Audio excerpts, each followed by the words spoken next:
just can't get things right the first shot, can I? You know we're straight right now, right? We're what? We're alive. We're live? Yes. How do you know? I can see the thing. You can see the thing. Oh, okay. So we're live in the thing.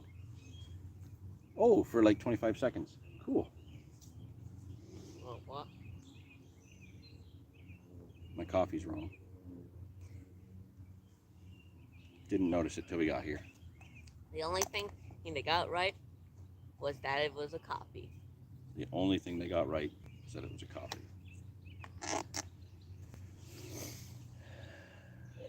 Let's see. I'm just going to see if anybody jumps in the next few minutes. We don't normally go live today, but it's a video day and I didn't get a video edited in time. So we've come down on the bank to do some fishing. I think we have a viewer on. We have a viewer? Oh my goodness, we have a viewer. Sit back in your chair and chill. Nope, they left because you said hello in an awkward voice. It's okay. So yeah, Zane and I are on the bank today. Again, it's not normally a live stream week, but I didn't get the video done. So we thought we'd come out and share a little bit of time. Kappa, all right, all right, all right. Good to see you. Oh, that tastes awful. They really got that wrong. Zach H, morning guys, morning back. Hark, the bells dictate it's noon.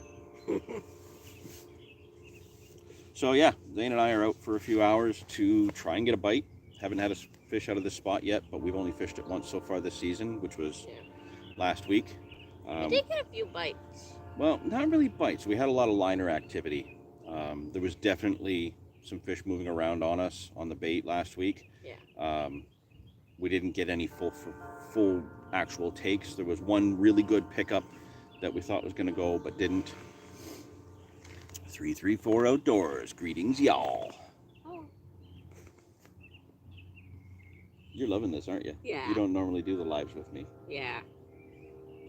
Also, I don't usually get screen time. You don't usually get screen time. It's because your contract is so ridiculous. All these demands of donuts and lemonade and yeah.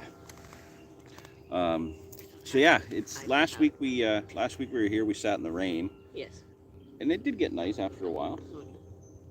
Yeah, that's fine. That's the right accent. Nice. Yeah, we sat through some real crap weather, but like I said, we had some indication last week. Just didn't result in any bites. Technically, we are what we would consider early for this spot because the weeds haven't come up yet, but there is weed down there. Good, nice green weed. It's not like rotted stuff.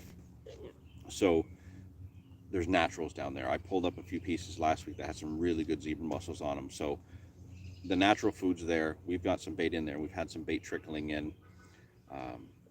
Had some indication last week, so we're just hoping that we'll see a fish. We did see a few bosh out last week, so we're back to give it a shot. We literally just got the lines in,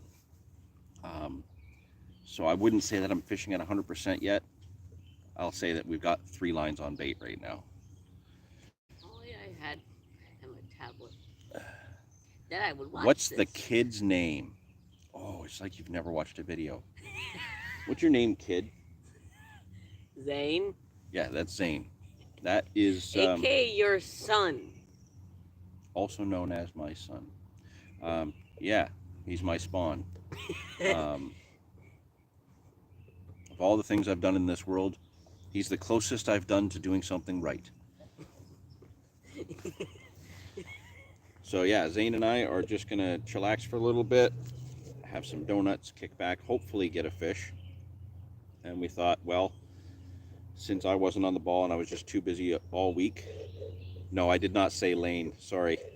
His name is Lane. Oh. And your name is Zane. Yeah. So you guys rhyme. You like the Rhymesy twins. Yeah, just such a busy week. Trying to get stuff done. A lot of things going on. I did sneak out for an after-work session last night on the Big River. Still early there.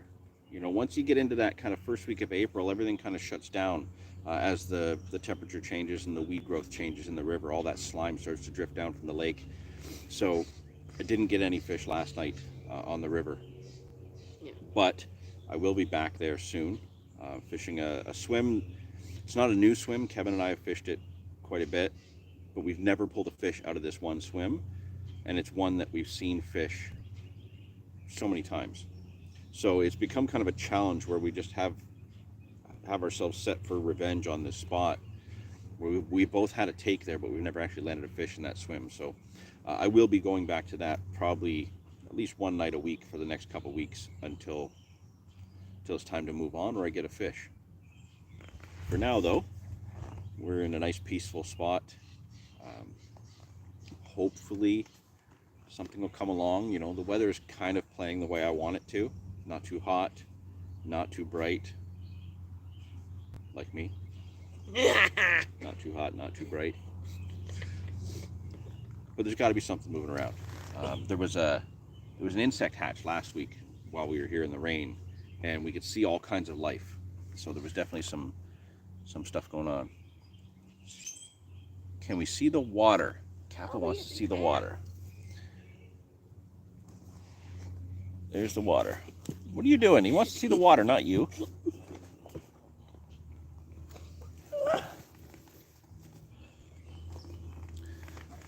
So yeah, kind of a relatively wide, I kind of treat it like a river system, like a very slow river system. It's starting to get bright. In 90% of the spots that we fish along here, we're looking at about 100 yards across. It varies. Sometimes it's a little bit shorter. Sometimes it goes to as wide as like 120 yards. Very, very, very rare occasions where we actually have to fish to the other side. Usually you can max out by fishing out to the middle in 25 to 35 feet of water. And you get fish there in the heat of the summer. But right now they should be patrolling along the drop-off in the margins. So we're only fishing a few rod lengths out, just over the drop, different levels down the drop. So I've got my right-hand rod is a little bit high, left-hand rod's about the middle of the drop with a wafter, so I've got that right pin down by the bait, and then my left-hand rod's a little bit deeper than the others.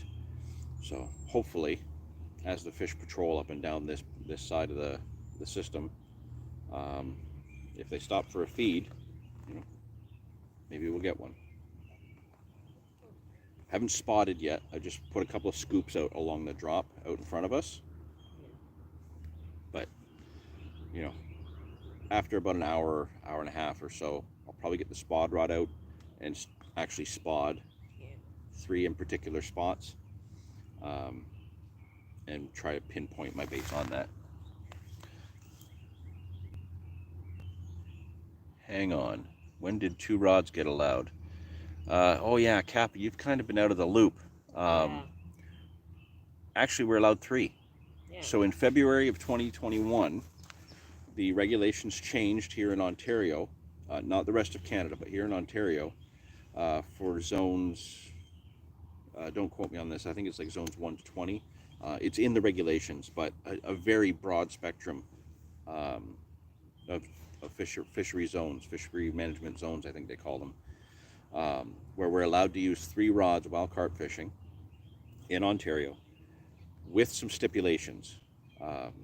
And those stipulations revolve around bait. So our bait has to be plant-based or artificial corn. So we can use plastic corn. I've not had any issues using plastic boilies either in situations where there's lots of crayfish. But plant-based baits, so the fish meals, things like that, we can't use them while using 3 rods. We can still use them if we wanted to fish with 1. So if I wanted to throw out like a squid octopus pop-up or something like that and fish it over that kind of bait, I'd have to be down to 1 rod. If I want to fish 3, plant-based, and that gives us a huge variety of options bait-wise, so we've not had any issues so far staying away from the fish meals. The other stipulation while using 3 rods that's kind of key is that the rods cannot be more than 6 feet apart. So I can't put one way over here, one in the middle, and one way over there to really cover my space. I got to have them within 6 feet of each other. So, like, I could put two together on a pod and then one 6 feet over if I wanted to, if I was fishing a narrow swim. Absolutely can do that within the rules. You know, you look at, famous anglers like Julian Cundiff, that's exactly what he does. You know, two on bank sticks to one side of the swim, one to the other. I think Kevin Nash does the same thing. I'm a pod guy. I like having everything tight together. You know, not so tight that I got to fold the handles and be a weirdo or anything, but I like to have them all nice and neat, right close together. I'm clumsy. The last thing I need is to have stuff spread out and trip all over it. Just prepping my OG spot. Got 10 inches of rain, so I'll have to wait a few more weeks to finally get in a carp. 10 inches of rain, that's nuts.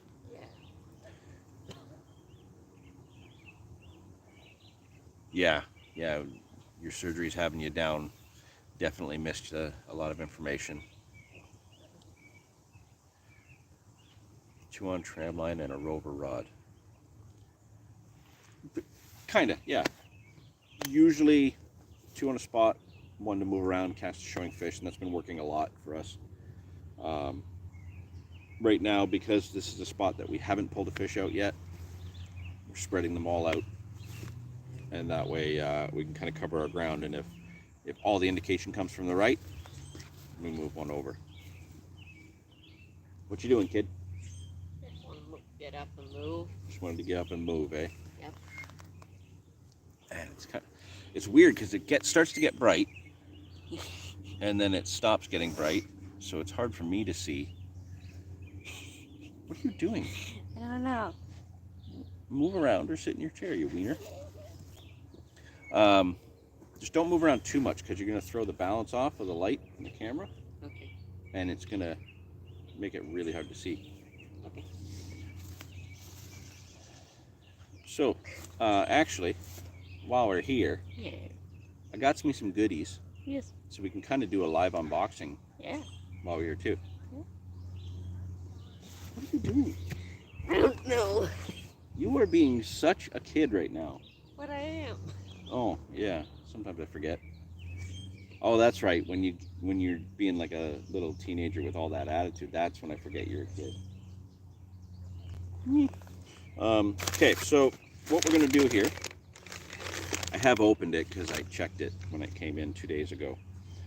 But everything's back in here. Yeah. Telling a kid to stay still is like nailing jelly to the ceiling. So true. It is so true.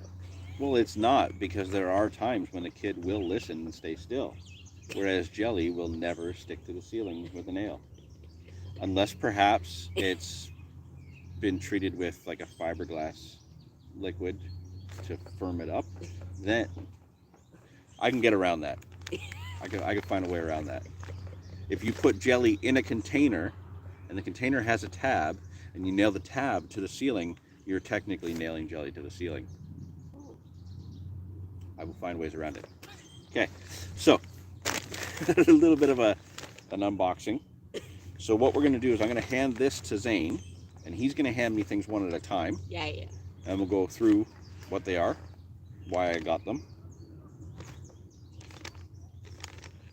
Sounds like fun to me. Okay, sir. Let me take a sip of my awful coffee right now, while we sit here hoping that one of those lines just goes into meltdown. What do we got? Okay. The Corda mini crimp tool. I was just going to get the, I'll let you know when for the next one, okay? Okay. I was going to get the regular crimp tool because I got big hands, and when you have big hands, it's easier to handle a big tool. Take that how you want. But the mini crimp tool added a third size. Stop doing the bubble wrap. So the original crimp tool only has the small and large. The mini crimp tool has an extra small size on it. And I thought it might be practical if I get this one ahead of the game, so that when we see the other stuff that I got as to why I got it, if I need to go down to the extra small crimps, I don't have to buy another tool. I'll just have the one that I need. So yeah, mini crimp tool, because that's kind of the theme going on in here. He just pulled that one out first for some reason. I don't know why. It just Okay, there should be one more of these in there. Can you see the other one? Okay. Let's see here. Can you get Gemini tackle in Canada? Yes, and I haven't got it yet because Simon this week, Carp Kit was closed for shipping as he's on a much needed vacation. But yes, Carp Kit here in Canada is, I believe, the only dealer that can distribute Gemini tackle. So things like the Gemini leaders, booms, the bag stems, stuff like that, I will be getting some of that. That is going to be getting into my arsenal because I want to check it out, and I've heard good things about it. So yes, you can get Gemini tackle here now. Next in is the envelope. Quarter solids. The look like trading cards to me. They're not trading cards. They look The solid PVA bags. But these are the small. They're both small. This, I do quite a lot of solid bag fishing through the year, as I'm sure you guys have seen. Am I missing any ones? The fused booms and arc leads are outstanding. Haven't checked out the arc leads yet. I believe he has them. Fused booms, I'm hearing good things about so far, though. Yeah. I do a lot of solid bag fishing, and I've used a lot of different ones. Excuse me, from the cheapos from like Wish. I've used the ESP ones that I really like, but I can only ever seem to get that one larger size, and that's not practical with the smaller setups that I'm using. I have the ESP ones at home. They stay with the bag for the bigger rods. But when I'm fishing with the 9-footers or these 10-footers, the small quarter singles, or quarter solids, sorry, are the PVA of my choice. Really, really like them. It's funny. I absolutely love the Corda solid PVA, but I am not really a fan of the Corda mesh. The Corda, like for sticks. For some reason, that one's not as good as the ESP mesh bags, and the PVA Hydrus ball mesh. I really, really like that. Was a good one as well. Oh, we got something else? Okay, so I know you guys are going to laugh at this one. Yeah. Mr. Smith, good afternoon. Don't judge me for this one. I know this is completely impractical. Well, kind of practical, Just but said my catchphrase. I know it's kind of silly because I can basically make these out of probably 50 different things I have at home. This is not me becoming just a sucker to marketing. It's me just liking things and being an adult and buying things that I like. So I bought boom tubes. What? Yeah, they're literally just tubes that I could probably use. Like, I think I had a discussion with Wayne yesterday about we could just use the cylinders from PVA mesh and put caps on the end. Absolutely could do that. But I wanted these They ones. laugh at you. I just wanted them, so I bought them. Let the judging commence. Let the judging week commence. Okay, so yeah, again with the theme, I have those for a reason. I'm horrible at putting things in rig boxes anyways, but this season in particular, I'm fishing really long rigs, much longer than normal. To actually fish here today, I actually cut 2 of my rigs down to be more suitable to where I'm fishing because my rigs have been so long lately.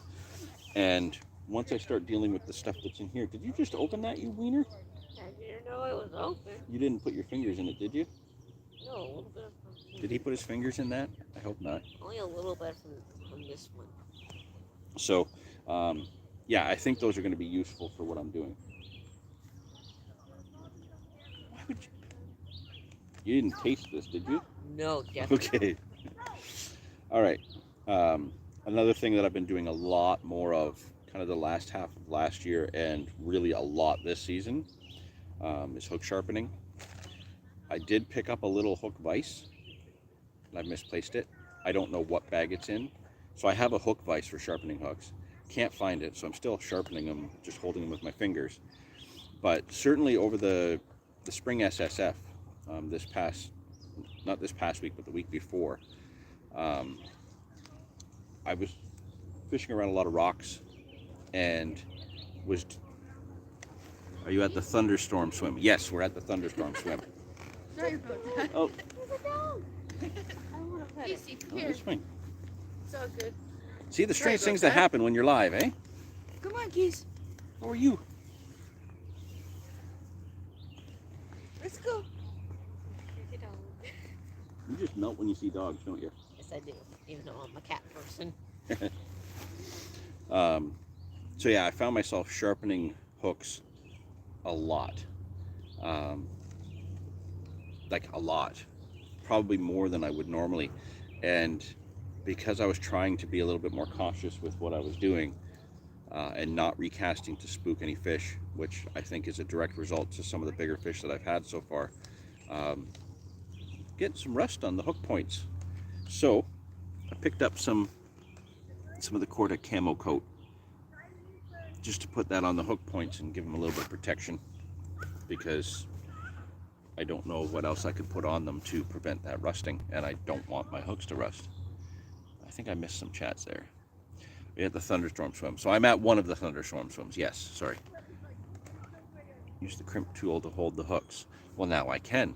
I'm sure I'll find that vise if I actually clean out my gear. It's a freaking disaster. Yeah, the clamp should actually just be in one of the proper bags, and I think I threw it in the bottom of one of the bags when I got it, and I very rarely dig to the bottom. So like I lose about this much in the bottom of all my tackle bags just because of all the stuff that's piled up there. At the end of the season, I usually pull it all apart, salvage what can be salvaged, put things away, get everything organized. I didn't do that last year. What's next, sir? Don't drop it. What's next? I'm not gonna let you work this time.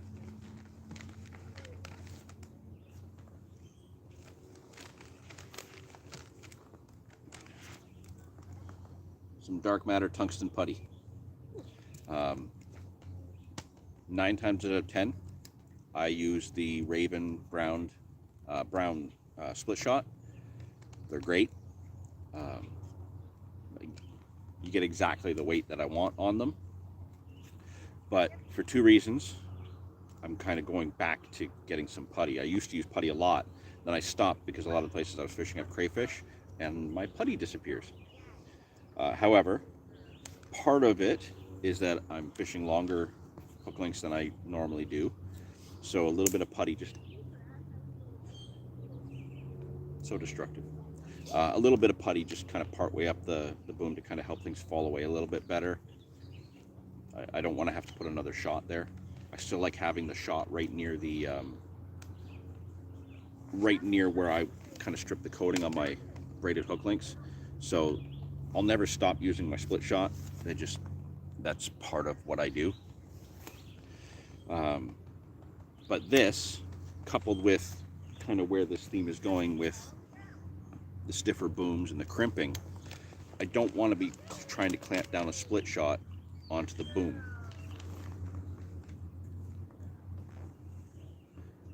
Wayne, my purchase for the day, Miracle Grow. Excellent, sir. Keep that aloe vera plant looking lively and vibrant colored green. So yeah, with the booms and the crimping, I don't want to be jamming a split shot onto the boom, so I'm going to just use a little bit of putty to go around the clamp, and that will do the job. Junior, what's next? You're holding up the lunch line here, boy. There's no such thing as a lunch line. Come in.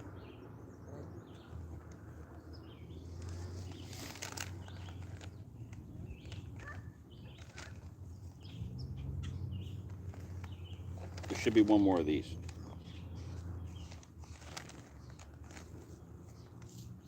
No, one more of these, not that. There. Okay. So I've tried these from another company before, and they really didn't do what I needed them to do. They weren't quite enough. But I do think that if I can get this right with the right ones, they'll have a purpose.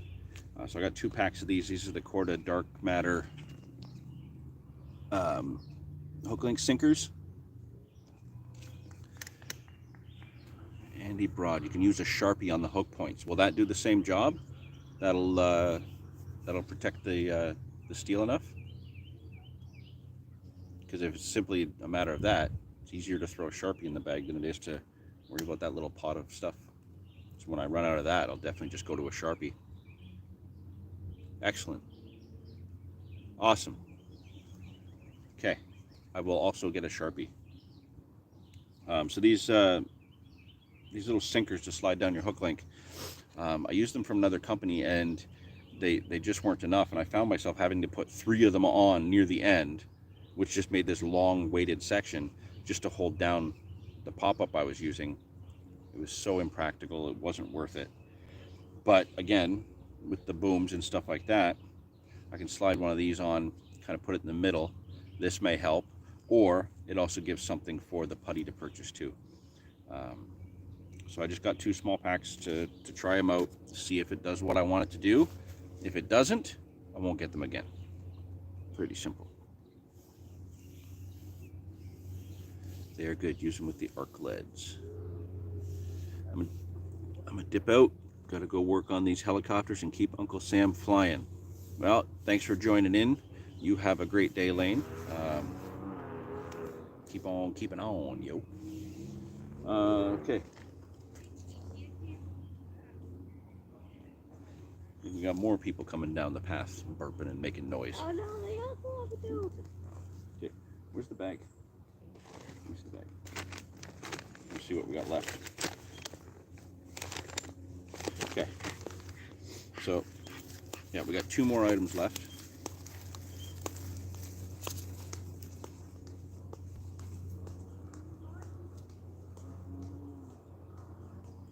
So this is the crimps, obviously, to go with the crimp tool. These are the small size, so the 0.6 millimeter. So when you buy the big crimp tool, it usually comes with 2 different size crimps. When you buy the small crimp tool, it doesn't come with any crimps. So I had to buy a separate pack, and I bought the pack that looked like it was actually going to fit the boom material that I got. Sorry, it's just so rare when people actually walk through here. You kind of never know how they're going to behave. Some people are perfectly pleasant and nice. Some people are a little bit sketchy. So just good to keep an eye on them. Just safety thing. You never know, that little tiny dog might just attack me. So yeah, got the crimps. These are small, man. Like, this crimping thing might not be something for me to do on the bank. They wanted their 15 minutes of fame. Yeah, I've seen her here before with the dog. They've come through here a few times. She may have made it into another live stream in the past, I'm not sure. It sounds like there's a few people over there now. But as I was saying, these crimps are tiny, and with my giant sausage fingers, I don't think this is going to be something that I can do on the bank. This may end up having to be something that I actually do at home and pre-do them all and put them in their boom tubes and then just have them ready. My kind of objective is to have a bunch of booms ready. Because I don't use the Ronnie, I don't need to set them up like that, but just have a bunch of booms and then maybe put a regular swivel on or just straight to the boom. Just pre-tie a bunch of loops to hooks for German rigs, so I can just kind of loop them onto the booms, loop them off, so that way if I do ding a hook point, I'm just swapping them out, kind of like the multi-rig idea.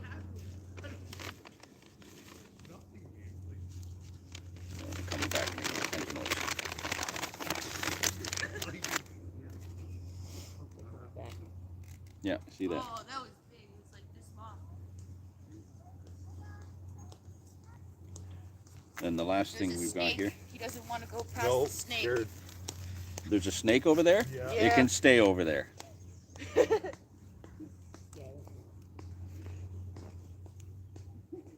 I don't like snakes at all.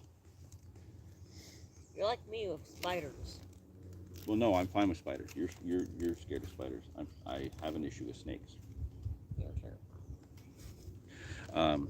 So the last item is boom.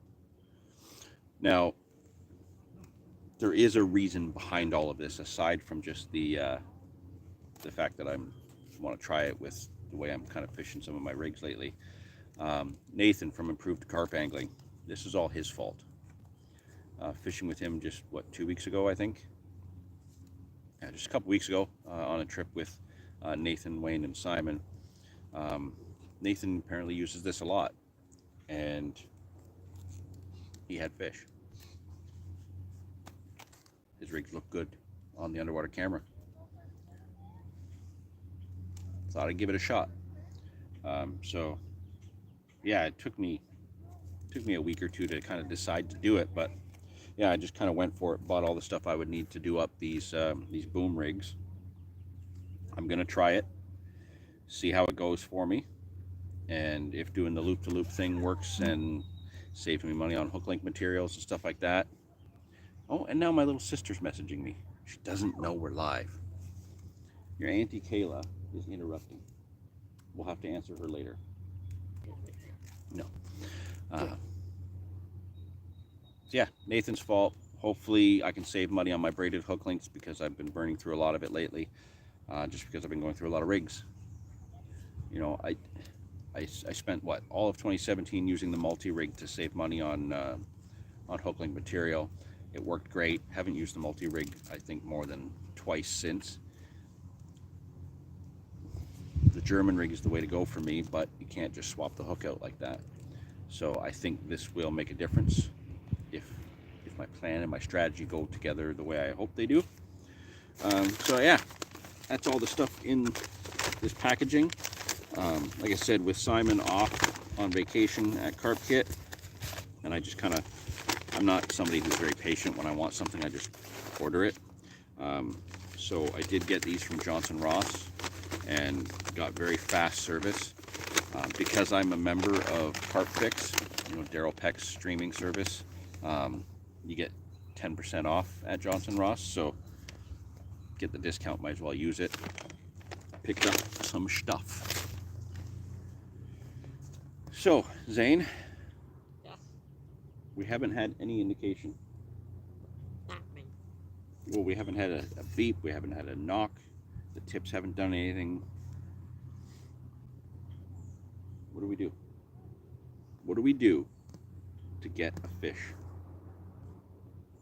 It's always fun to get one live, but I'm not going to walk all the way down to another swim just to get a run, because that seems to be the theme whenever we're here. If you chod helicopter, get the Gemini Arc Leads Game Changer. I will look into that. I'm pretty sure Simon has them. Are those anything like the way like the sea fishing leads are, where you kind of clip your hook link into the lead or your hook to the lead, and when you cast out, then it releases it? Is that kind of the thing? Is that how it's all set? Excuse me, how it's all set up? Yeah. Simon does have them. Damn it, Kappa, you just made me burn through more Carp Kick tokens. Oh, yes, I know, you heard the word Kappa. I know my history. You don't So know I your did not- history, you know your weird, what is it, a yokai thing? Yes. Okay, so you know yokai thing. There's a yokai called Kappa. Lives in the water. That's the end of those conversations. No more silly kids show stuff. It's- Wait till after the live. Okay, so 3 rods on the dance floor. Nothing happening. We have DT pineapple chunks on the right, yellow. We have the DT dumbbell in pink, which is the Green Beast and Bubble Gum. That's what you get in the Take 4 packs that I don't think you can get here in Canada yet, but you can get in the UK. That's on the middle rod, and that one's just a little bit further down the slope. Because of where I spooned the bait out, I let that one kind of sink down into a little bit more softer stuff, just to have it wafter right there with all the other little bits.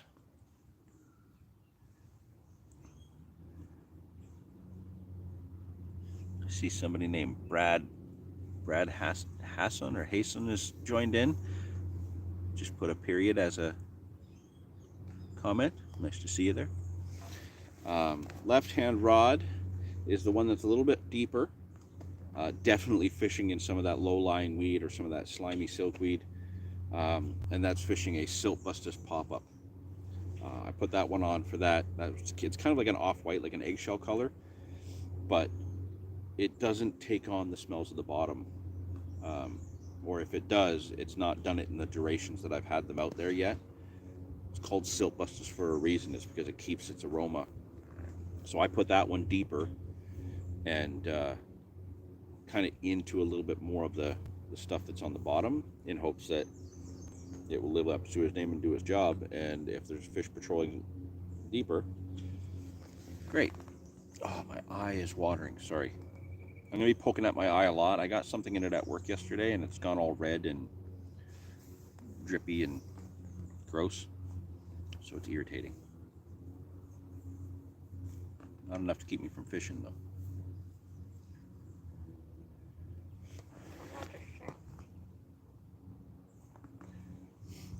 So we put these rigs in probably 5 minutes before we started the live, because it literally took us all morning to get his butt out of bed, do a couple of stops, had to stop and pick up some particle from Kevin's house while he's away, then to get all the way down here and set up. We've not been fishing long at all.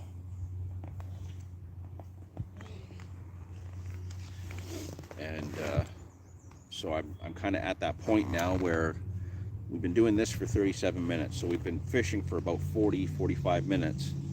I'm at that point now where I would consider a recast.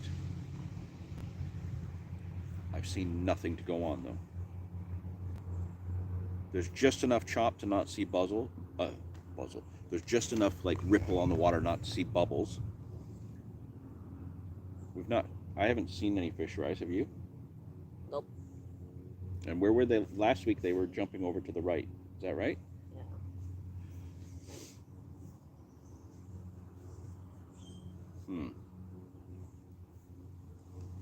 I'm out of PVA mesh, so I can't just quickly whip up a couple of sticks.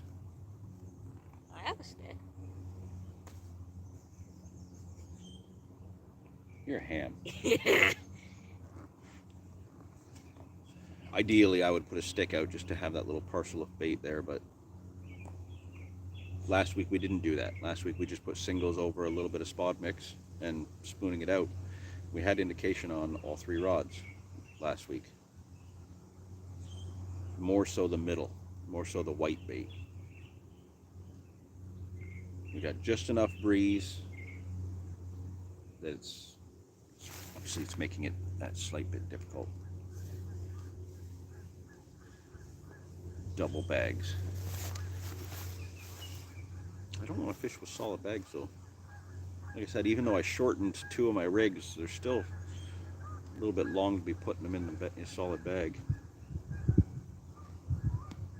With a stone to add weight to get. Okay. Just put something in the bag with a stone and then toss it out there, maybe. I've done that with the mesh bags, just little pebbles and stuff. Not a bad idea.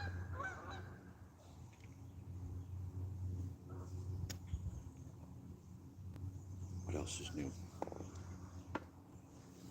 I think I've got a couple more new things over there, but I don't think I've shown them to you.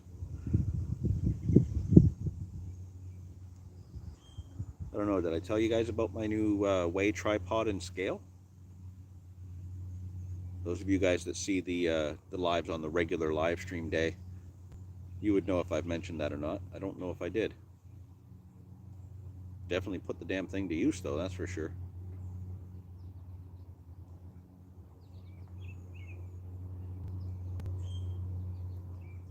I'm going to have to do an update video at some point to kind of talk about how the season's gone.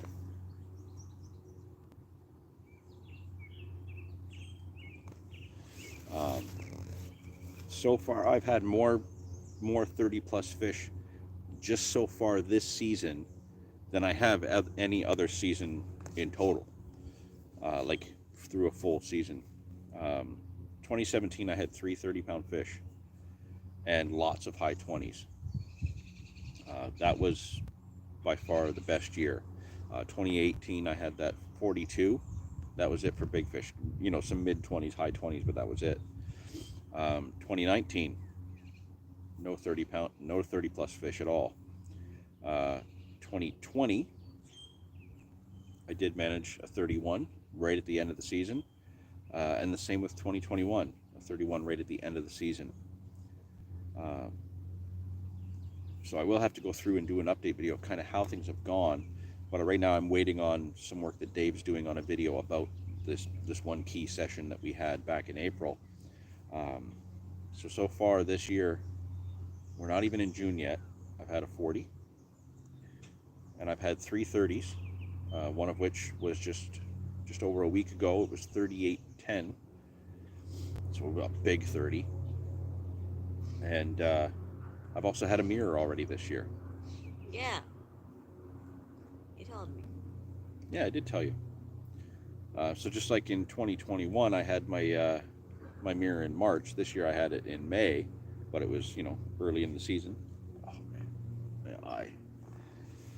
And you know, what a treat! What a bit of excitement! Oh my goodness! He's here for the screen. Do we have to make space? You got room? Oh. Look who just walked up on us.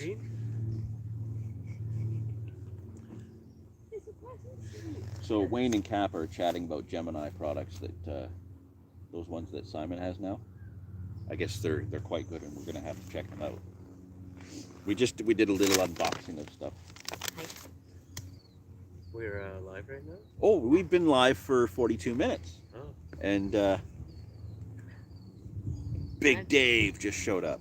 Oh, you're getting the hello, Dave. That one's from Wayne. Hey, Wayne. Oh, even Kevin's chiming in. Kevin's away on a family trip, and Kevin's chiming in. Whoa. Some quality family time. Quality family time, With the watching the YouTube. live stream. Yeah. Okay, just Kevin, while you're there, just for Hannah, even though it's too late in the day. Good morning. Good morning. So Dave, to give you an update, aside from, you know, the huge welcome, because we always love having The you here. nets look dry. The nets are dry. Okay. We got the lines out literally 5 minutes before we started the live. We've not had so much as a knock or bump on them. This spot always looks so special. Like, Last week in the rain, we put all 3 out, and we had indication within minutes, and all through our session last week. So yeah, we'll have to see. Something's bound to happen. We were just touching on kind of how I have to do an update about how the season's gone so far, and how I'm gonna wait until after you do the video that you're working on. okay, yeah. How's that coming along? I have all the files on my computer. But I think it'll be a straightforward edit for the most part. I think I'm gonna just try to,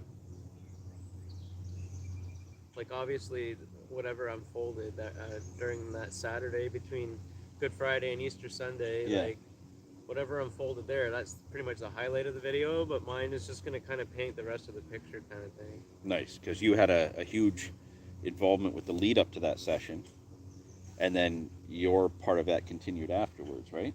Yeah, well, yeah, I with your videos, generally speaking, your goal is, depending on the location or whatever, is 2 fish. You know, you can make an episode out of 2 fish or whatever, and I happened to finish with 2 fish, and Nice. and I blanked the time before that, just trying to put a bookend on what happened. You know, I had the big lead in with the baiting, and then the smash up session, and then I wanted to put a bookend on it to make it interesting or whatever, and it took me 2 sessions afterwards, but I finally put it together. So Nice. hopefully the edit works out. So when that video is ready, that will go live. So I suppose, since we've been going for 45 minutes and 334 Outdoors has already left, so he'll miss out, but he can watch this later. One thing I do need to bring up, as I said, this is kind of like a spontaneous live because I was just too busy to get the editing done on the video that I have to put out, which actually took place the day before the session that he's talking about. So the last bit of actual filming I did was, yeah, it was Good Friday, I guess.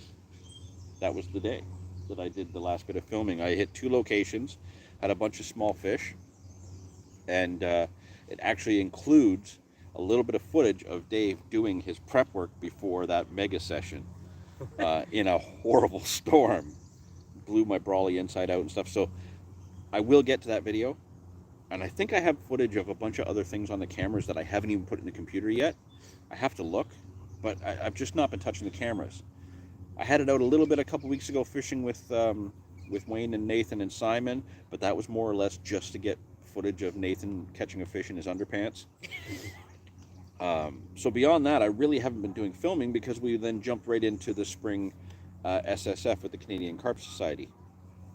But with as busy as it's been, and you know the fact that we are kind of jumping into a live this week, it is important that actually the next 2 Saturdays are going to be lives.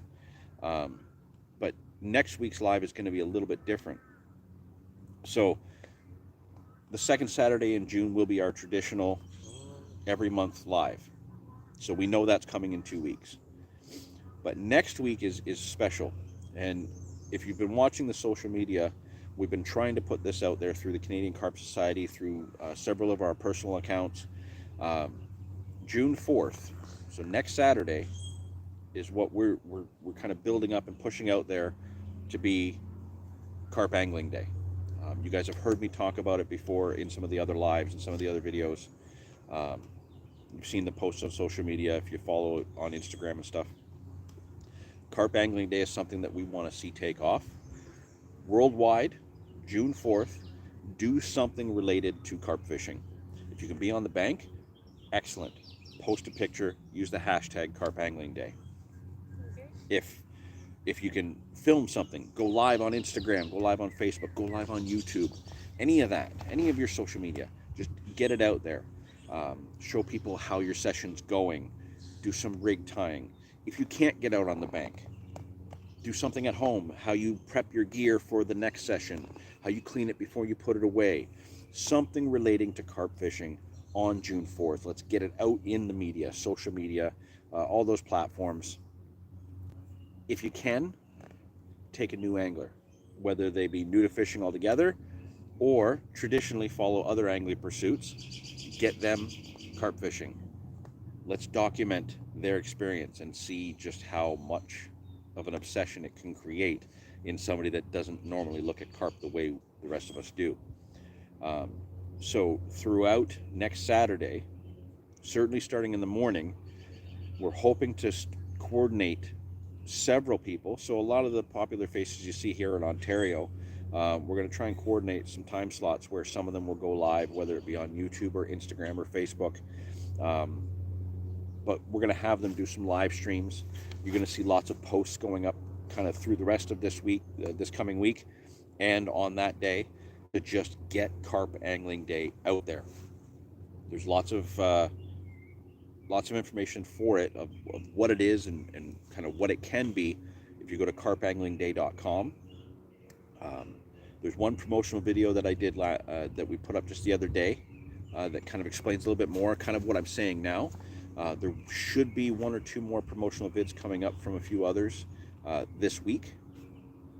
And then, yeah, when the big day hits, I'm going to be out first thing in the morning, and certainly for the full morning, I'm going to be going live on hopefully both YouTube here and on my Instagram account. I'll be doing some live streams for both as best I can. I'll be doing posts throughout the day. If I'm blanking, you're going to get a lot of freaking rod shots and the bobbins sitting there looking sexy and doing nothing. If I'm catching, you're going to see all of that. Just want to try and get everything out there. And I would ask that if you're out or you have the chance, please do the same. Just use the hashtag Carp Angling Day, because then we can track it and see how far of a reach we're getting. And on top of that, once this year's Carp Angling Day ends, obviously our seasons are going to continue, but we're going to try and put some photos in a gallery up on carpanglingday.com so people can kind of see how much of a good day people had. You know, if you got new anglers out and they're holding up their very first carp, we want to put that on there. And then we'll set things up and get ready for next year. So certainly through the morning of June 4th, you will see me live on Instagram, live on YouTube, probably not Facebook, but you will see posts. And then in the afternoon, I might even get Sleepy here to get out with me for the afternoon, and we'll do a few more sessions. What about you, Dave? What do you got going on Saturday, June 4th for Carp Angling Day? I got a small window of time open in the morning, and hopefully if you have any openings or content that needs to be generated, then I can work on hopefully putting something together for that. Excellent. But it ends up being I get mostly weekdays off, so my weekends are usually kind of busy with work. So Looks like the growers are getting up. Yep, they're here. So yeah, we will we'll do our best to kind of coordinate things so that we don't have 5 or 6 people going live all at the same time. So with the one core group that we have put together, to just make sure we get some live streams going, we're gonna throw some time slots in there from all across Ontario, hopefully Quebec, Saskatchewan. Just get people doing something related to carp fishing live, to take questions, offer advice, all that sort of thing. Nobody else has to follow a time slot. If you just have a narrow window, just do it. Get it out there, and then we'll see it afterwards. We'll have the whole week afterwards to kind of look back on it and see how it went. The only reason we're doing time slots is just because certain people are starting at different times, and it's going to be convenient for them. That way, you can also see kind of some of your favorite Ontario carp anglers without overlapping. You don't have to choose one or the other. You can just kind of watch them all as they progress through the day. So that's the plan. Next Saturday, Carp Angling Day. Please, please, please, if you can, participate and get the word out.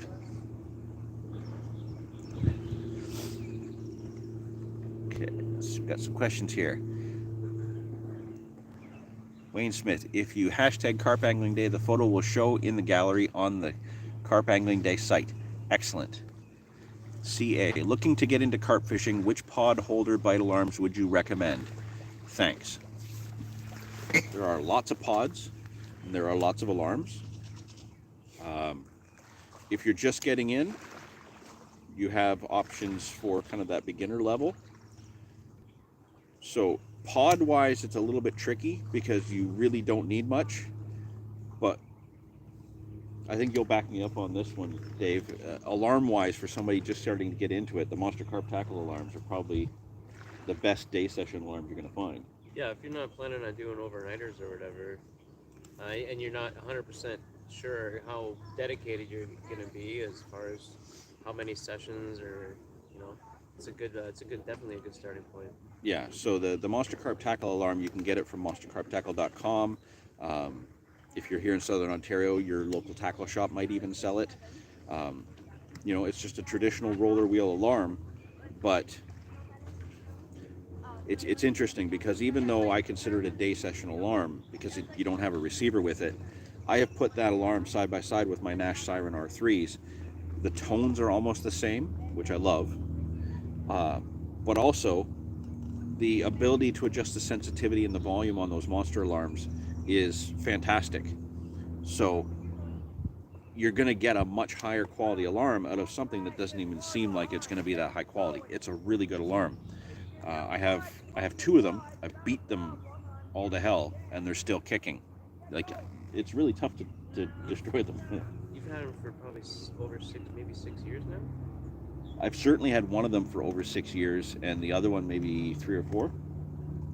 So yeah, the Monster Carp tackle alarms are probably your best start as far as alarms go.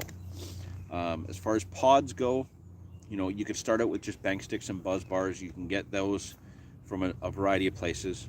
If you're already going to monstercarptackle.com to get your alarms, you can buy bank sticks right there. If you're here in Ontario, 3-rod rule, keep them within 6 feet of each other. Just buy a bunch of bank sticks and keep them within 6 feet of each other. So you can certainly do that. If you want a pod to be able to use because you can't stick it into the bank sticks into the ground, I can certainly recommend the one I'm using right now, which is the Signet Quick Lock Pod Kit that I got from Carp Kit.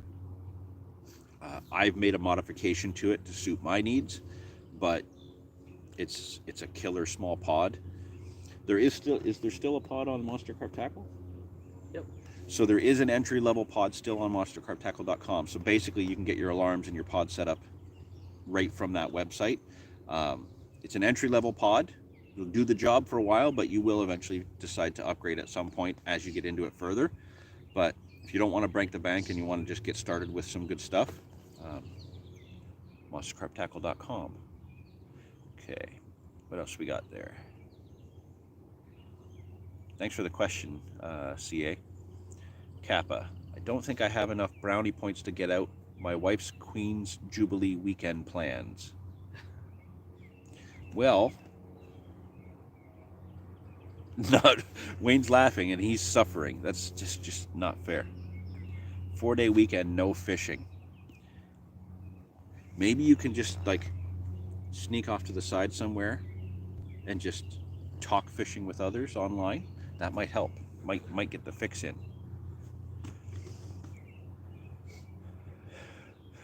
Oh, Wayne's keeping them going. I feel bad for you. Blows chunks in a major way.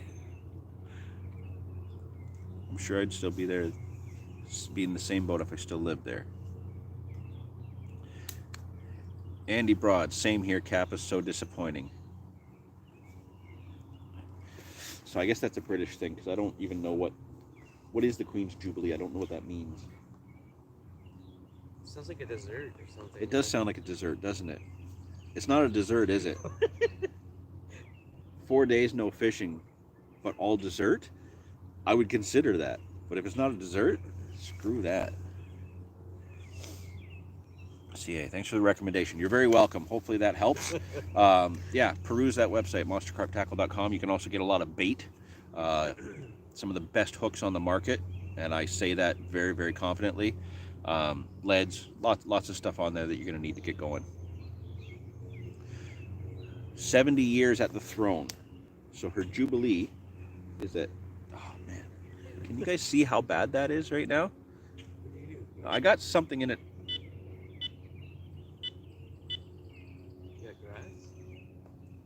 I got something in my eye at work yesterday, and it's kind of gone red and puffy. We just had some indication on the left-hand rod. It's okay. We got Dave here. He'll take care of it if something happens. I can't tell if there's a willow branch in the line or not. There's definitely like a leaf or something there, but it's been there a while. Okay. So I didn't see the bobbin move. Did you? It's not noticeable. Not enough to make it beep, but it beeped. Maybe it's just weeds. Maybe not. I think the water's moving too. It's definitely come up a little bit. When we were here last week, it wasn't quite as high. Everybody got excited there. You go, ooh, beep, beep. Yeah, I kind of got a little excited there too, but it was short-lived. So, story of my life. 70 years on the throne. I would think that would deserve some dessert, don't you? A jubilee of sorts. A jubilee of sorts, yeah. The British guys are gonna hate us for this. Maybe I'll just rip out to the British grocer. I'll get some Scotch eggs and load them up with ketchup and just eat those. Can you also get me some Jammy Dodgers? You want some Jammy Dodgers? Yes. Yeah. Problem is if somebody gives you a pack of Jammy Dodgers, you eat the whole box at once. Yeah. Marmite. I have not been brave enough to try that yet, so I don't know.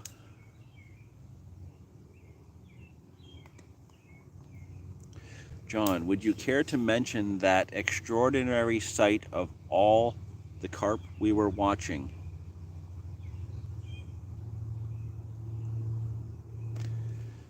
Are you talking about on the trip that we just had that we saw thousands of fish swimming by us all weekend?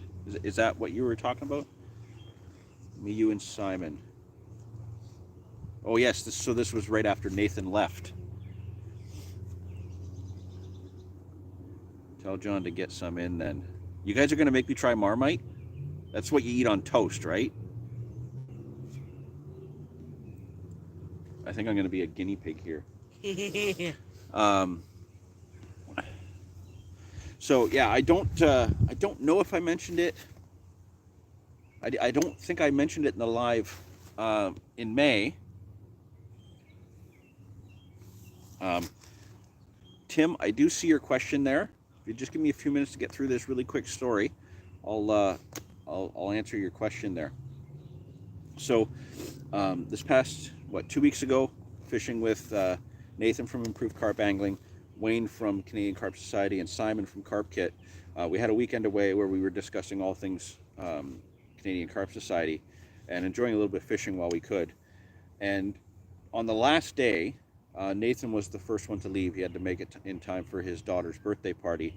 So Simon and Wayne and I were just kind of sat on the bank in this crippling heat. It was so hot and disgusting. But we saw so many carp just swimming over our lines. And it got to the point where Wayne was sat on the dock and Simon and I were sitting on a picnic table just watching little patches of where Simon had put sticks out with his bait, and the same with Wayne. And just as they cruised the margins, we found ourselves saying, there's one, look at that one, oh, there's two more. Every 2.5 seconds, a carp swam over one of Simon's lines, whether it be coming from the left where Wayne was or from the right, just past Simon. Never, ever seen that many carp in one spot moving back and forth. And I think it's clear that at this point that we understand that they were shaping up and getting ready for the spawn, which was still early in our opinion with where we were. But we were starting to see certain fish over and over again. So, there was a really long dark one that Simon was calling the long fish. If you guys, I don't remember if I mentioned it whilst Nathan and I were putting the underwater camera down during May's live stream. There was a great big angry dark one that we were calling Chad. There was another one I think we called Sven, and there was another. We had a few names for some of them that we were seeing that were coming around quite a bit. But it was one of the most incredible scenes I've ever witnessed of just so many fish coming in and moving off. And you would come in and see them move towards the bait, out of their path, and then move off of it and not take.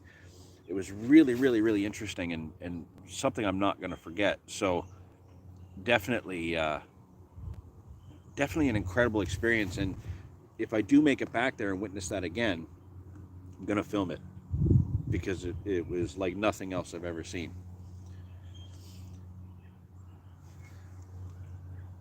Okay, Dave, I'm going to have you answer this question because you're here and you're smart. We have a question from There's a setup. Tim Petrak. Says, hi, John. Scratch that out. Hi, Dave. What do you look for in a river swim after the spawn? What would we look for in a river swim after the spawn? You guys can hear him, right? I don't know if I've ever been that specific looking for a swim. River swim after the spawn. It's kind of tricky because we just rock up and put lines in, don't we? I don't think you need to change a lot. I think with rivers and current, I think you're just, no matter when, I think you're looking for just natural patrol routes and current breaks, and some sort of a food source. Um, Depending on the temperature, if the river gets really warm in the summer, you might be looking for a cooler stretch. But I don't think a lot changes.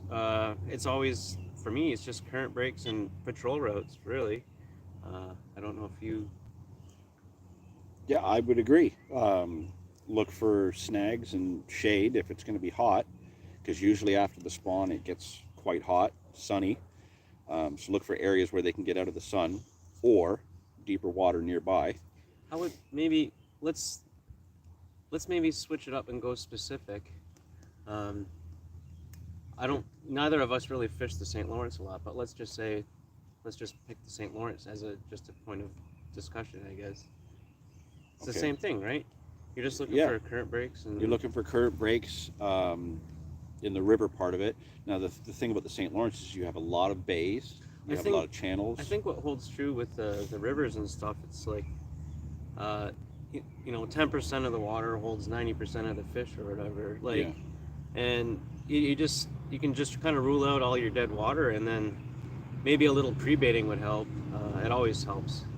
I think it's overlooked for a lot of people anyway. But this is going to get interesting.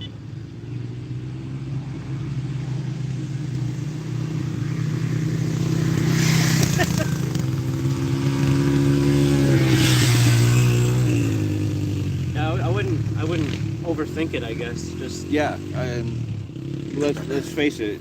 After the spawn, the fish are going to be hungry. They're going to need to recoup that energy.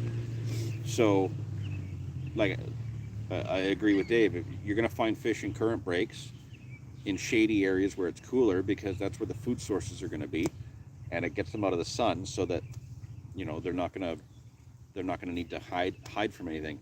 Now, with that said, they will also come out in the sun if they're getting a lot of food, because they're going to want to metabolize that food, and being warmer, it's going to help.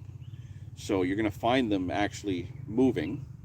I would think a fair bit after the spawn, but again, to Dave's point, current breaks, patrol routes, so drop-offs, weed edges, things like that, natural bends in river systems. Just look for kind of choke points or funnels that you can kind of increase your chances of them finding your hook bait.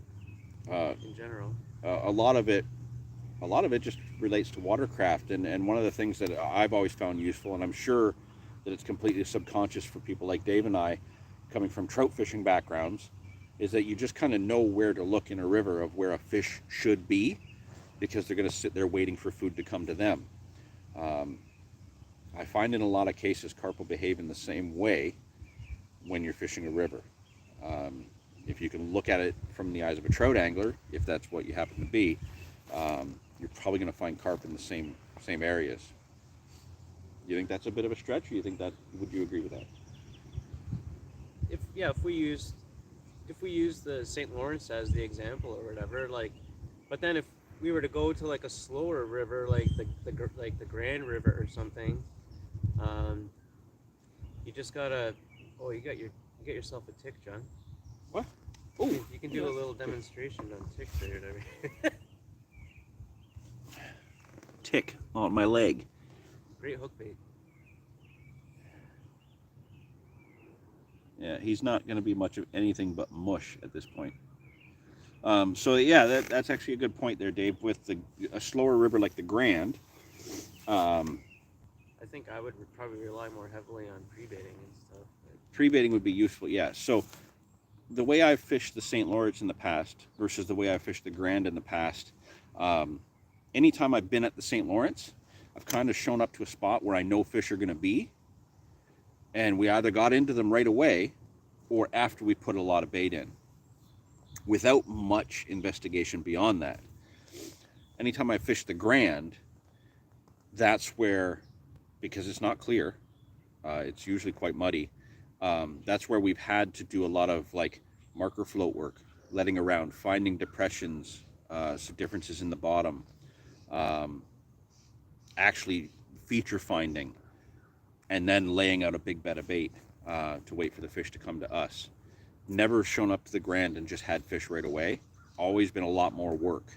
Whereas we've shown up to the St. Lawrence and sometimes have had fish before we've had to bait up. One of my other fishing friends, like, he's just picked up on little features on the shoreline when he's driving along and kind of investigated them further, whether it's like a meeting point between two rivers or an offshoot or bridges or whatever. If you're looking for a place to start, like, you know, kind of break it down on Google Maps or something, and you know, whatever homework you can do ahead of time before you actually put your line in, like, it could save you a lot of time, dead time before your first take. Yeah, absolutely. I hope that answers your question there, Tim. You know, transition points, things like that, it'll make a difference. Okay, so we're behind on the chat here. So back to the Marmite discussion. Marmite is the next step up from black pudding. So put it on bread or crumpets.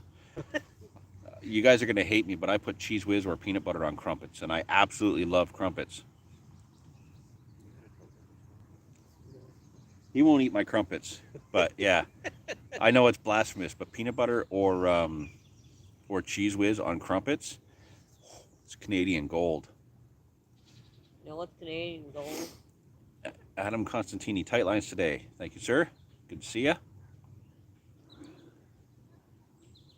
On the plus side, the dirt bikes might run that snake over. Let's hope they did. Was there a snake here? Apparently there was a snake over there, so the people that were walking their dog back and forth couldn't get the dog to go past it. Why they didn't just pick it up and walk, I don't know. But thanks, Dave. Very helpful.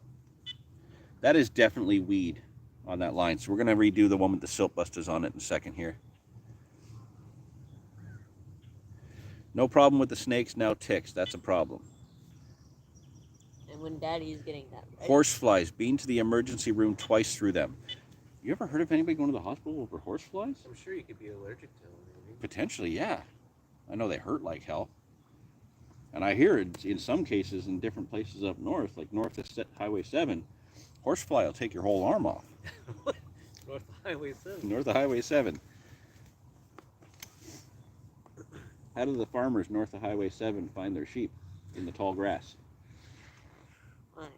Very satisfying. I'm going to recast that left-hand rod.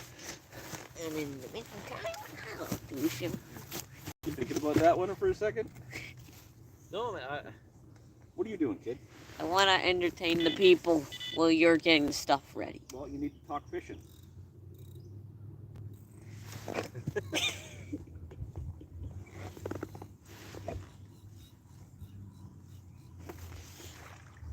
Okay.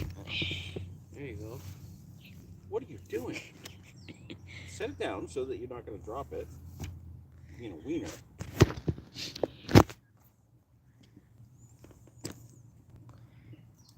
Still feels a little cold, but not cold enough that they shouldn't be moving. Yes. You get any bait out at all? I got a couple scoop and I'll put a couple more out. So I got a bunch of corn up in the car that's probably gonna go off. I don't know if you want it or whatever. I've got the last of Kevin's plus my mix in there. Okay. Yeah. Okay, so the live stream's going. Yes. You wanted to entertain the people, but you're not doing anything. So far, we only have 4 likes. It doesn't matter how many likes you have. It's not, But I checked. it's not about the likes. It's about Entertainment. with our audience. True. I was looking through. I was looking through our OG chat this morning. Well, that's a secret chat. They don't know about that. Okay. You're telling them right now. It's okay. I don't know how, but I completely forgot you took 2 30s. You took 2 30s out of that spot. Yeah, I've had 3 30s this year Yeah. and a 40 plus a mirror. So I've had like the best big fish session ever. I just couldn't like so. We with limited sessions we took 3 30s out of there. 3 30s in 1 week out of one spot. I think I found something good. So if I fished harder, I could have broke 100 pounds. I could have broke 100 pounds by myself. Yeah, absolutely. Good. And if I would have had more time that last morning, I think 100 pounds is pretty respectable for 3 fish. Like a lizard. Is everything still live? Yeah. Like, everything's still live and Zane's not doing anything? I'm sorry, guys. No, He's I'm making showing a them about he's this weird making a- plant. Okay. Weaving a basket. Well, keep Dave in there. Yeah. I know Dave can't see the questions from there, but look I at the mess you can. made of the chair. Oh my God, can't take you anywhere. I I'm don't kind want. of looking forward to the 1 versus 1 draw for the different matchups. You want to mention that because there's still a couple of spots left for people to join in. Yeah, there's only And 6. for the challenge series, they don't have to be in Canada, right? That's still No, all it's over the world. international. So anyways, I'm looking forward to seeing how the matchups work out for the 1 versus 1 challenge. If you want to kind of see how the matchups played out, don't go in, John. How the matchups played out from last year. Nathan did a bunch of recap videos for the YouTube channel for the Canadian Carp Society, and it's a whole new dynamic for carp fishing. Like when you're going head to head, if you're having a conversation with the guy you're fishing against, his swim might be on the spawn, and then he has to scramble, and if the guy you're against is scrambling to find fish, then you might pick a different swim, and there's so many factors in the 1 versus 1. It's a phenomenal little tournament. Somebody's And laughing. I don't know who last was year, laughing. my first opponent was Ryan Ginter, and I think he was over 120 pounds for his 4 fish, and You weren't far behind though. I think for my 4, it was just a 12-hour session too, behind 1 rod, and I think it was 103.5 pounds or something like that. Something like that, yeah. But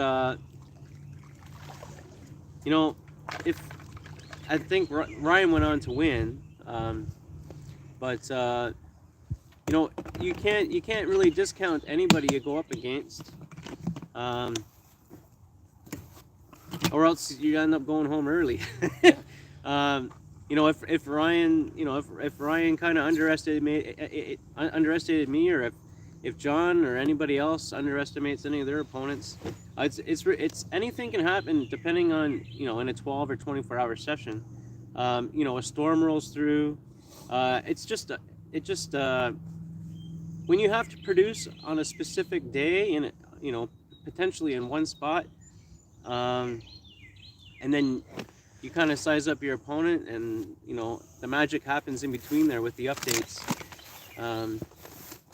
With the way the 1 versus 1 works, every couple hours you have to kind of give an update on how many fish you have, what your weight's sitting at, and send it off to an official in a Facebook chat kind of thing. But I'm really looking forward to how that's going to play out, and if that sounds interesting to you at all, then definitely sign up, because there's only a couple spots left till we fill the 32 angler bracket. So that's all I got to say about that. Yeah. I just checked how long this thing's been going. It's been going for an hour. Oh my goodness. You gotta save some data for Carp Angling Day. Yeah, Yeah, actually I do. Get out of my chair. me. Get out of my chair. Fine. Oh, okay. The wiener's out of the way now. How many chats did you miss, Zane? I was reading in my hand. Oh my goodness. Horseflies, Satan's work. Yeah, he's allergic as hell.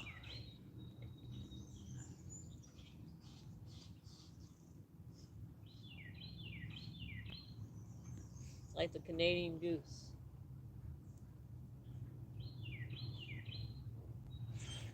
Kappa's gonna have king prong pad thai tonight with dim sum.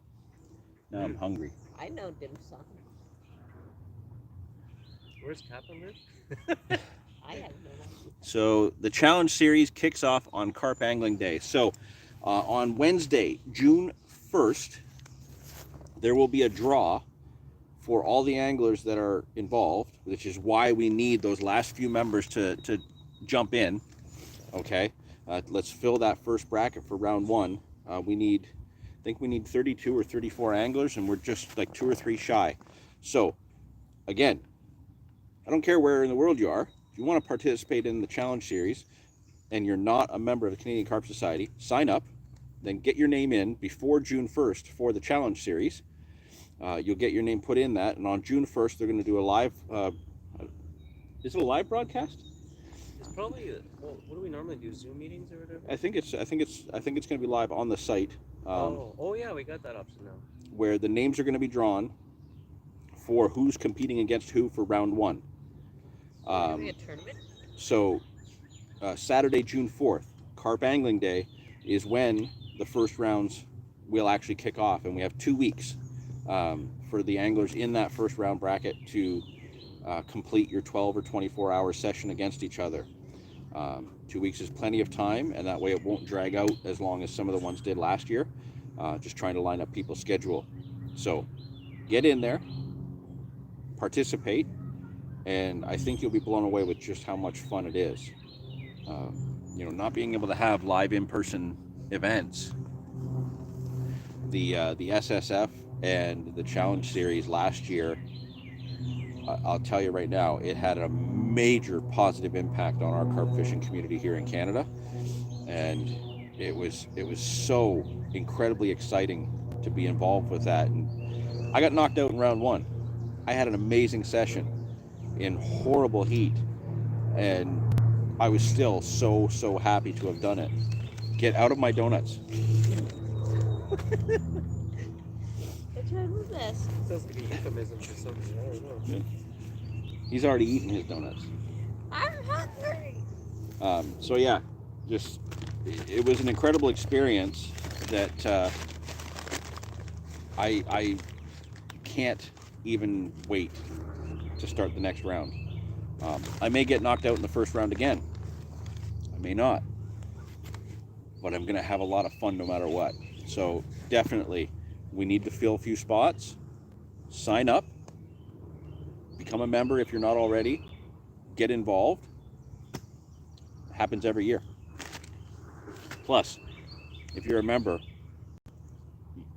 the SSF, there's 2 more left of the year. There's the summer and there's the fall. And man, the big fish that come out during that week during the SSF, oh my goodness. The first leg, I think, it was over 20, 30 pounders, I think, came out. Or maybe 20 exactly. In the first couple of days of the SSF? The first... in the spring... just for the spring one. This year. Over 20, 30 pounders. Were weighed in by the anglers. In 10 days by the anglers involved with the spring Not SSF. to scare anyone away or anything. It's just, I'm just shocked at how well that worked out. How much work and how much effort everyone put in. Well, when you think about it, like you said, the spot that we were fishing, we weren't even necessarily fishing at the same times. But from one spot, our team, Team Savage, 3 30-pounders in 1 week. There was a 30-pound in ounces, a 31, and then a 38.10. And then Harry upgraded his personal best on Quinty or something, like they were up Kingston way 4 or 5 times or something. Yeah, PBs were smashed. And there were people that entered in smaller fish. It's not always about winning. The thing that we just wanted to make sure we had 3 fish in. the big takeaway for me is, like, from year over year, like, it changed my mentality as far as to like the type of water that I fished. I used to just be happy to go out and catch on a short session or whatever, just to put a fish on the mat.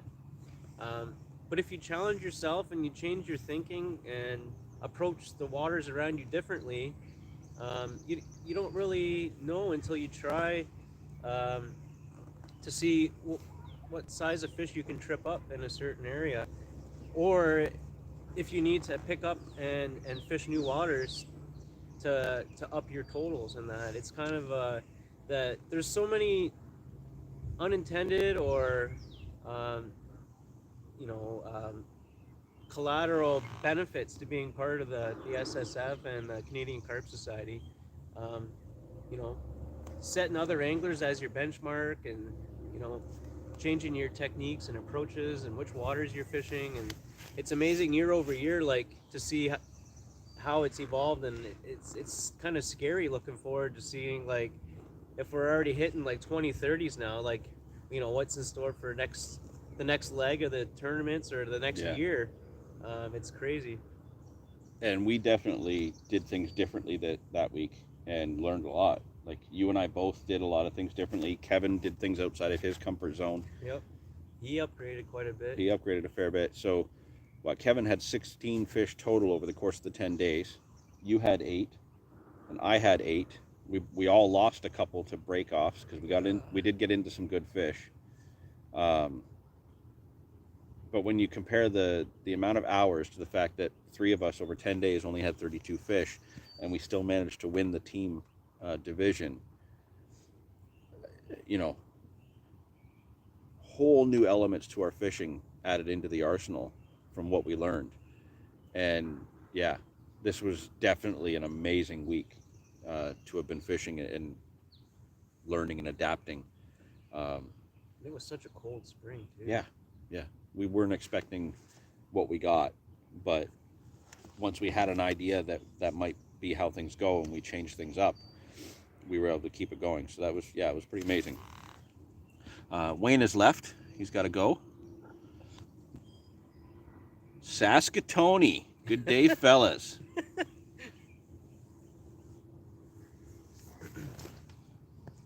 Hashtag full English. There you go, Wayne. Saskatoon's chimed in a little bit there.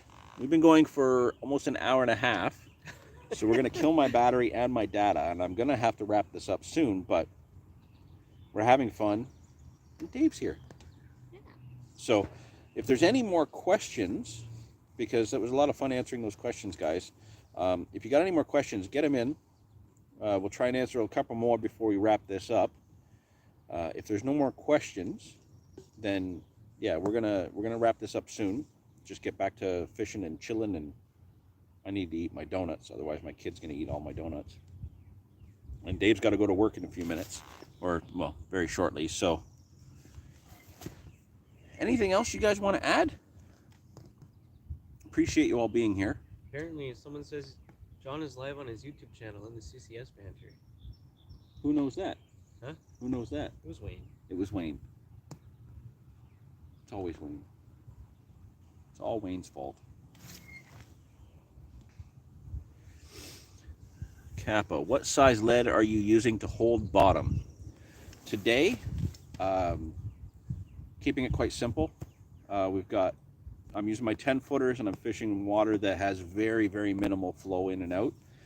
So I'm using 90 gram Monster Carp tackle leads. Just to, flat pair inline leads, just to hold on the slope, because they won't roll. 90 grams, what's that in ounces? Like 2.5 ounces? 2 3/4 ounces, something like that. You're starting to fish 70s more, are you not? With my 9 footers are much lighter rods, so I'm using much lighter leads with that. So 1.5 ounces to 2 ounces for those rods. Yeah, I can step it up a little bit with these ones, and I'm willing to push a little bit more with some heavier stuff on these rods now that I know what these can handle. Using my 10-foot, which was one of these that I had the 38 with, and the other 30 that I had during the SSF. So if my little 10-foot 3-pound test curve rod could handle the 38 the way it did, I'm far more impressed with these rods than I was initially.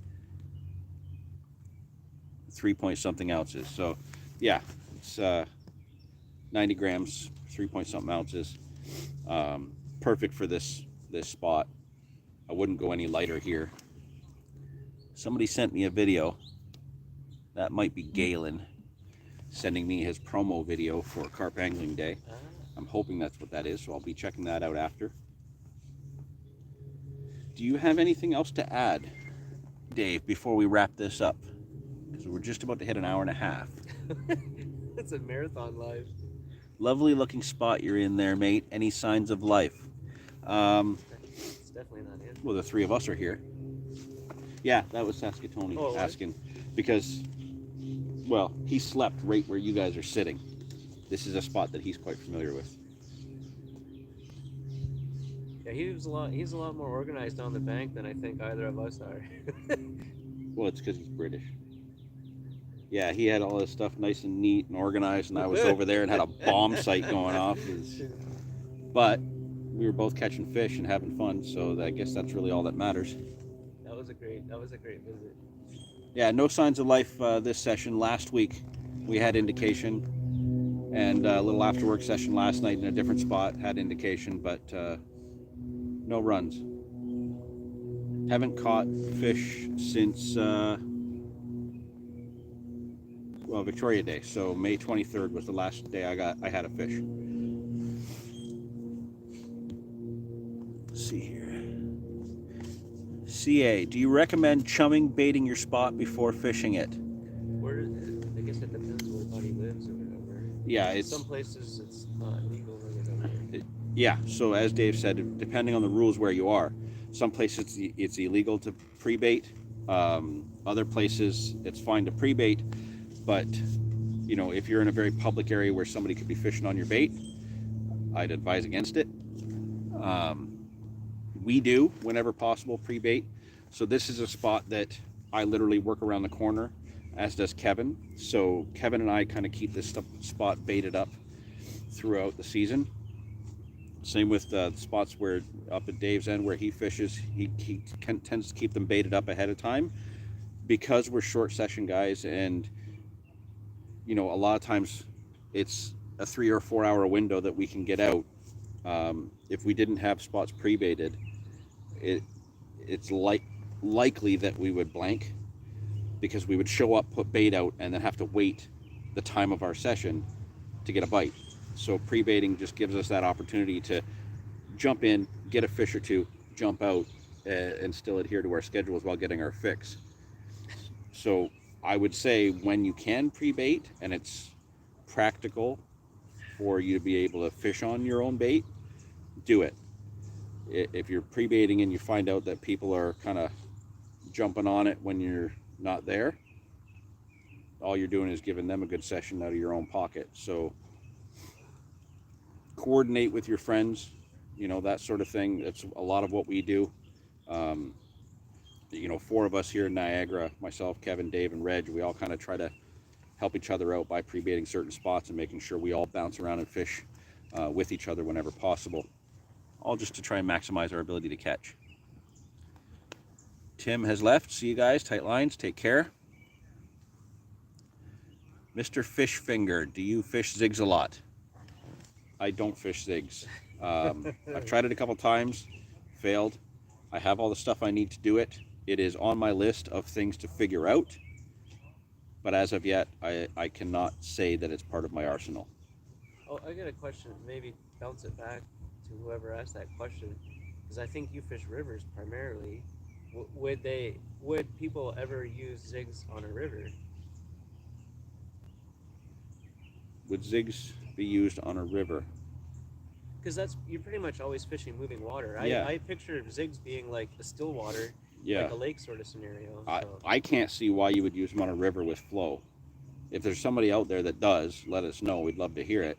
Where we're fishing today, like I said, I treat this spot like a river system. It's got very minimal movement back and forth at times, more driven by wind than anything else.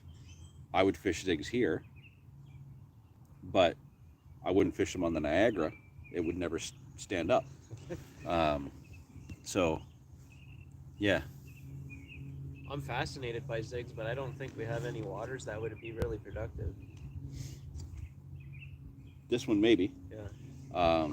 I can think of a few spots that we have where the fish do get up in the layers where we can get to them. We just have yet to try it. Well, what about import? Didn't you fish like a 3-foot zig or a 3-foot pop-up or something over that skunk at one time? Oh, Because that's not true. at Skull Island a few years ago. So I remember exactly what you're talking about. Yeah, we were fishing the bottom and we had silkweed drifting up and covering our setups, so we weren't getting bites. So I think I started off by putting a hinge stiff rig out with a double ESP pop-up corn on a hinge stiff rig, using one of the longer chotties on a hinge stiff. And then I started catching right away because I was fishing above the silkweed. And I think we did at one point try that with 1 foot zigs, because we were only fishing like 5 foot of water then. And I think we tried it with 1 foot zigs, and we did have a few, but it wasn't as good as the hinge stiff, so it was back to the hinge stiff.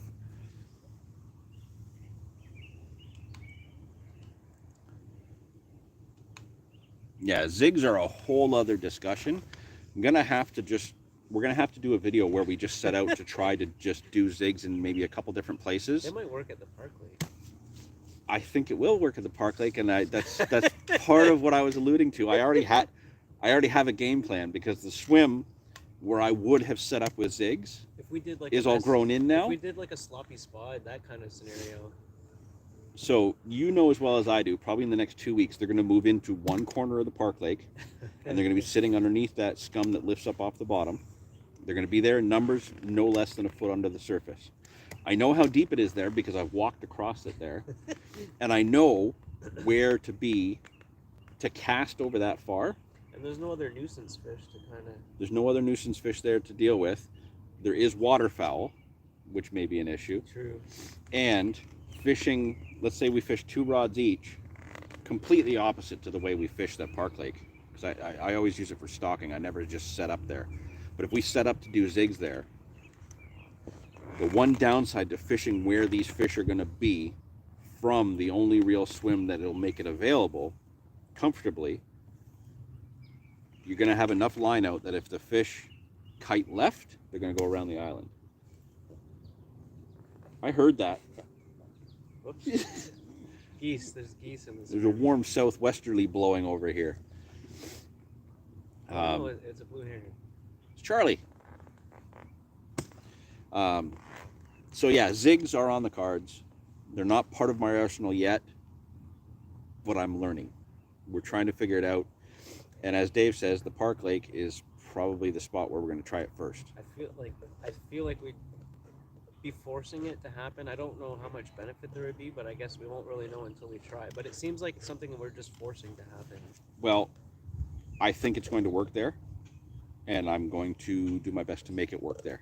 Because if I can get it to work there on fish that are freaking smart for some reason, if I can get it to work there, then I'll have a lot more confidence. Although they do get the birds in there get hand fed a lot too, so they might be used to food coming down. No doubt. But you know, we took Will there, and he tried freelining bread on a hare. Worked his butt off for 1 fish, or maybe he had 2 that day. But you know, something that they see all the time, they were still very wary of. So yeah, it's going to take some figuring out. But I have all the stuff we need, so we'll go try it. Maybe 1 rod each, trying it one day. You cut your finger? You need to trim it off? I don't know if I might have some band-aids with me. It's a straight amputation. No, he gets mad when I say amputation. Okay. Sorry. All right. Hour and 38 minutes. Yeah. In a river, it just wouldn't be practical because of flow for zigs, but we're going to figure zigs out. Don't worry. I need to cut this short. Otherwise, I'm not going to be able to use my phone the rest of the week. And I want to sit at work on my phone all day because I don't want to do any work. Appreciate you answering my questions. Hope you guys get into them today. Tight lines. Thank you very much for your questions. Really appreciate you being in the live stream and asking questions. We don't always have the answers, but we always have theories, and we're always willing to chat about carp fishing. So I would love to see you in more live streams. Again, next week, Carp Angling Day, Saturday, June 4th. I'm going to be doing some lives on my Instagram, as well as on YouTube as best I can, depending on how much data you guys got me to burn through today. And then after the week after that will be our traditional June live stream, with any luck from the bank. That's my day off from work. So Zane and I might venture out again, and maybe we'll go on a swim further down where it's a little bit more shady. maybe in 2 weeks there'll be some more weeds here, and we'll actually start getting into them here. We don't normally start hitting them till what, end of June? So the sooner we can get them here, the better. I'm going to wrap this up, guys. Again, Kappa, Saskatoon, Wayne, 334 Outdoors, all of you guys that chimed in. Unfortunately, it sounds like Doug probably didn't get the notification about us going live, which is a shame because I always say it's not a live stream without Doug. But appreciate all you guys being there, participating in the chat, asking questions, interacting, even talking amongst yourselves in this case today about the Queen's Dessert for 70 years. Awesome. Really appreciate it. All the support you guys give us for following the videos and participating in the chat. Absolutely love it. Again, Carp Angling Day, June 4th, next Saturday. Please participate. If you're not a member of the Canadian Carp Society, sign up. Get your names in there for the first round of this year's challenge series before June 1st. Let's get on it. Marmite, yes, I will check that out. This guy. You're supposed to play that at the beginning of a video. It's a good end credit scene. The rowers are going to go by and we're sitting here raving out to this. It's okay, they can come over. And the arc leads. I will look into those. All right. Thanks so much, guys. Really appreciate all of you. Absolutely love that we were able to do this today. Thank you very much. And we'll see you next week.